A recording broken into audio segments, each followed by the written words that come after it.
Hey everybody, it's Jason with Parallel Reality coming back with you today with an article from The Federalist dated August 14th, and it's called What My Family's Bloody History in the Spanish Civil War Teaches About the FBI's Assault on Catholics. And I thought this was interesting because right at this moment I happen to be reading a book about the Spanish Civil War. I don't have it around me, I'm sorry. The author's name, though, is Anthony Beevor, and I doubt there's a million books that he's written about the Spanish Civil War or something, so you could probably find it about 150 out of 430 pages in. It's really informative, really good. But that was what made me decide I wanted to comment on this article. Is just that I wanted to see what the parallels that the author drew between these two things, the Spanish Civil War and the FBI's assault on Catholics, to what I'm reading. So let's go ahead and just dive right in. It says it's a 6-minute read with my commentary probably a little bit on the longer side. So just a heads up. So the subheading says authoritarian governments have always hated Christians. Yes, they have, haven't they? We're about to find out in a very visceral sort of way. So she writes it's time to revisit the Spanish Civil War, a bloody 3-year conflict spanning from 1936 to 1939, I can talk, in which communists massacred Catholics because the church's doctrine and its head, Jesus Christ, stood in opposition to their ideology and authority.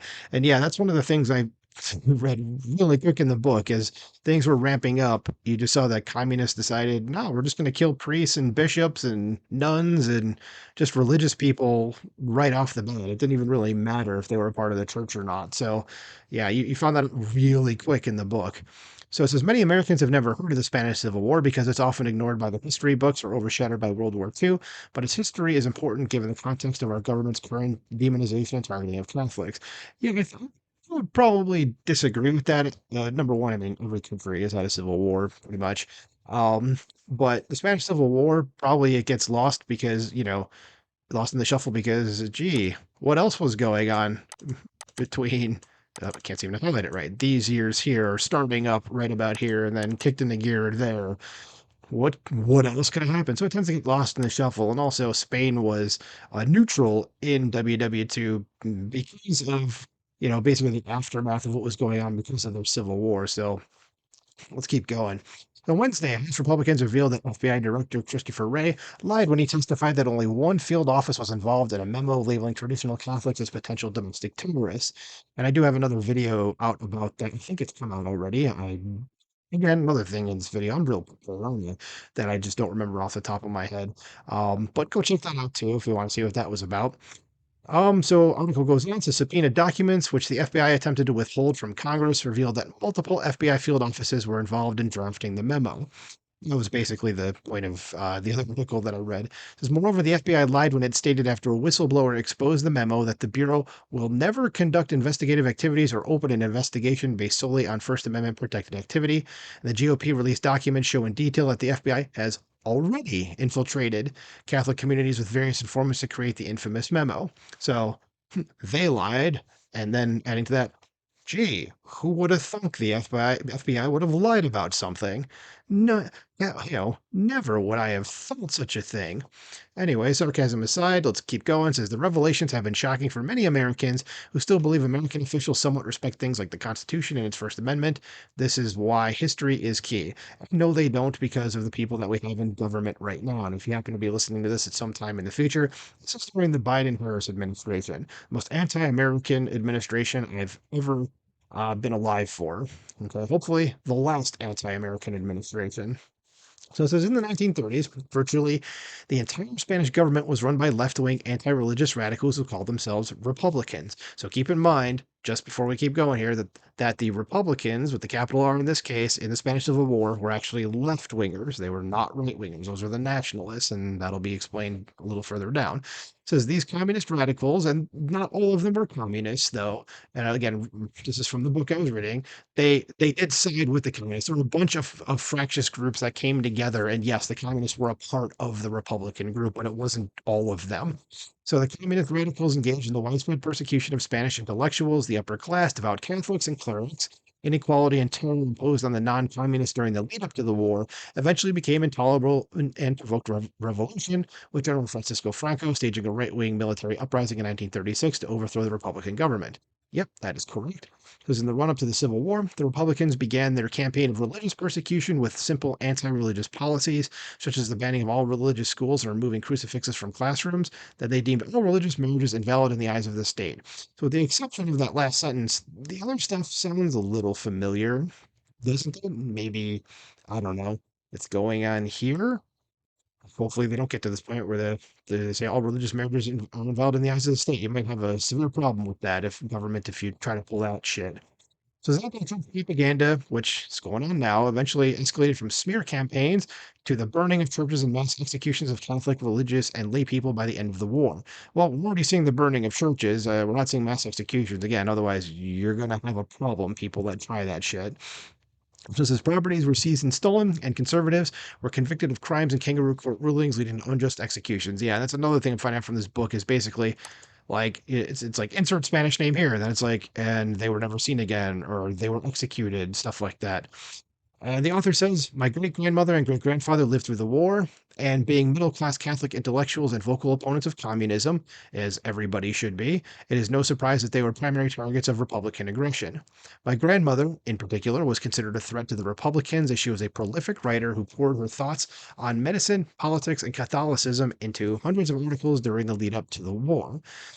My great grandfather was the sub director of a large metal company in Madrid. He was not rich by any means, but he did have a little piece of land outside Madrid. During the war, my great grandfather was captured by Republicans who, following a kangaroo court proceeding, had him incarcerated, because that's what commies do. Because at the time, the communists made prisons out of anything. My great grandfather was imprisoned in a building in Madrid with three of his friends, one of whom was a priest. In the middle of the war, for reasons I do not know, the communists ordered that my great grandfather and his fellow inmates be released. My great grandfather took his release papers and left immediately without picking up his belongings, going into hiding for the remainder of the war. Man, that's nuts already. Says the other three prisoners went to collect their belongings that were confiscated when they began their time in prison. My great grandfather would later learn that all three of those men were summarily executed when they went to pick up their things.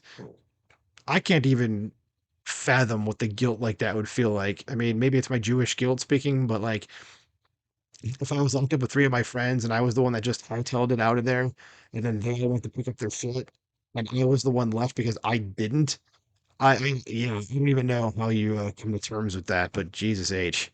That's rough. The article goes on, says, during that time, my great grandfather did not know if her husband was captured or escaped, dead or alive, but she lived in fear that the Republicans would come for her too.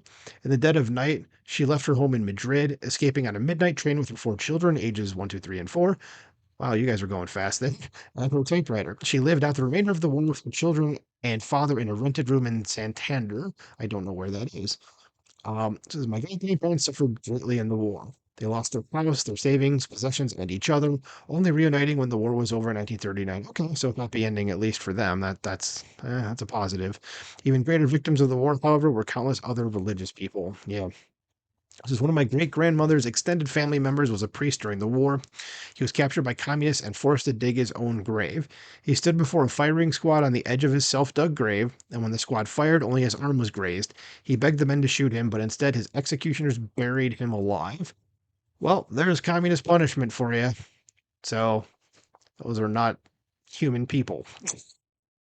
Jeez. It says by the end of the war, it reported 13 bishops, 4,172 priests, 2,364 monks and friars, and 283 nuns and sisters, and an unknown number of lay people were killed. So thousands, essentially.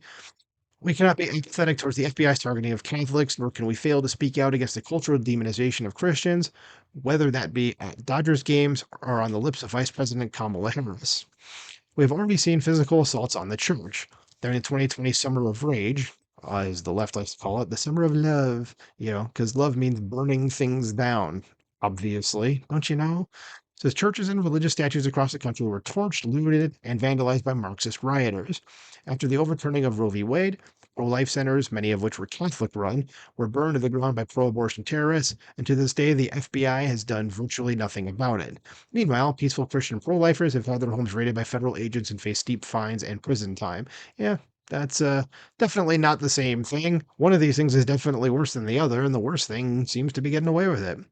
So surveillance techniques once reserved for foreign tourists are being used on faithful Catholics, not because the FBI truly believes Christians are racist, but because the FBI is threatened by Catholic ideology or theology, just like the communists in Spain. And to be clear, no Christians pose a threat to irreligious authoritarian governments. Catholics, however, with their centuries old hierarchy, traditions, and unchanging stances on things like abortion, birth control, and marriage, have been uniquely positioned to oppose Marxism and therefore uniquely targeted throughout history. And we finish with this is why the persecution of Catholics in the country should send up smoke signals to everyone. American cultural Marxism and our increasingly Chinese style socialist market economy are incompatible with Christianity. And if we've learned anything from the Spanish Civil War, the result will go far beyond unconstitutional surveillance. It will end in bloodshed. Yeah, she's 100% right. Oh, she lives in the Midwest. Well, okay, fellow Midwestern. Um, yeah, that's insane. I mean, I don't have any, I guess, family war stories. My family was here already in America. I don't know of anybody that served in World War One. My mother's father, he was in the army during World War Two, but he was back here. He didn't actually go overseas and fight. And I don't know anybody that was in Vietnam. So yeah. So I don't have any of these, but this is, I mean, just hearing this, especially not just the part here where it says the priest basically they buried him alive. But just still, this hits me that when the great grandfather learned that all three of his, I guess, cellmates were executed when they went to pick up their things, and he's the only survivor of that. That's yeah, that's crazy.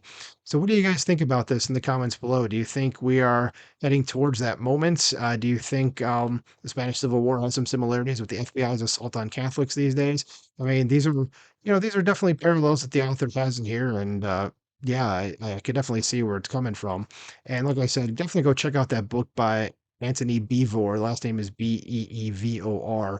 And again, I don't remember the name, but I'm sure he doesn't have more than one book about the Spanish Civil War. So you can probably find it pretty easily. In fact, I think the book might be called The Spanish Civil War now I'm thinking about it.